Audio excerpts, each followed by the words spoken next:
മണ്ണിടിച്ചിലിനെ തുടർന്ന് ദേശീയപാത 85 അടിമാലി ഭാഗത്ത് ഗതാഗതം തടസ്സപ്പെട്ടിട്ട് ഒരാഴ്ചയോടടുക്കുകയാണ്. കഴിഞ്ഞ വെള്ളിയാഴ്ച വൈകിട്ടായിരുന്നു ലക്ഷംവീട് ഭാഗത്ത് ആദ്യ മണ്ണിടിച്ചിൽ സംഭവിച്ചത്. ഈ മണ്ണ് നീക്കി ഗതാഗതം പുനഃസ്ഥാപിക്കാൻ ശ്രമം നടക്കുന്നതിനിടെയാണ് ശനിയാഴ്ച രാത്രിയിൽ വലിയ മണ്ണിടിച്ചിൽ സംഭവിച്ചത്. നിലവിൽ ടൗൺ ഭാഗത്തെ ഇടവഴികളിലൂടെയാണ് ഗതാഗതം വഴിതിരിച്ചു വിട്ടിട്ടുള്ളത്. ഇടവഴികളിലൂടെയുള്ള ബസ്സുകളുടെ അടക്കം യാത്ര പ്രതിസന്ധിയാവുന്നുണ്ട്. അടിമാലി ലക്ഷംവീട് ഭാഗത്ത് ദേശീയപാതയോർത്തുണ്ടായ മലയിടിച്ചിലിനെ തുടർന്ന് ഇതുവഴിയുള്ള ഗതാഗതം തടസ്സപ്പെട്ടിട്ട് ഒരാഴ്ചയോടടുക്കുകയാണ്. ഇടിഞ്ഞെത്തിയ മണ്ണ് ദേശീയപാതയിൽ തന്നെ കൂടിക്കിടക്കുന്നു. മണ്ണ് നീക്കി ഗതാഗതം പുനഃസ്ഥാപിക്കാനുള്ള നടപടികൾ ആരംഭിച്ചിട്ടില്ല. കൂമ്പൻ പാറയിൽ നിന്നും അടിമാലി ടൗണിൽ സെൻട്രൽ ജംഗ്ഷൻ ഭാഗത്തു നിന്നുമാണ് ഇരുവശങ്ങളിലേക്കുമുള്ള ഗതാഗതം വഴിതിരിച്ചു വിട്ടിരിക്കുന്നത്.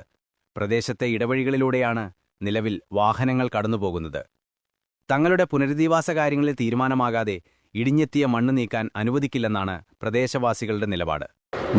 ഞങ്ങളുടെ കാര്യത്തിൽ എന്തെങ്കിലും തീരുമാനമുണ്ടായാലല്ലാതെ ഞങ്ങൾ നാഷണൽ ഹൈവേയിൽ നിന്നും മണ്ണെടുക്കാൻ അനുവദിക്കുന്നതല്ല.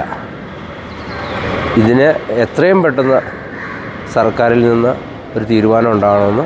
കഴിഞ്ഞ ദിവസം മണ്ണ് നീക്കാൻ യന്ത്രസാമഗ്രികൾ എത്തിച്ചെങ്കിലും പ്രദേശവാസികളുടെ പ്രതിഷേധമുണ്ടാകാനുള്ള സാഹചര്യം കണക്കിലെടുത്ത് തുടർ ജോലികൾ ഉണ്ടായില്ല.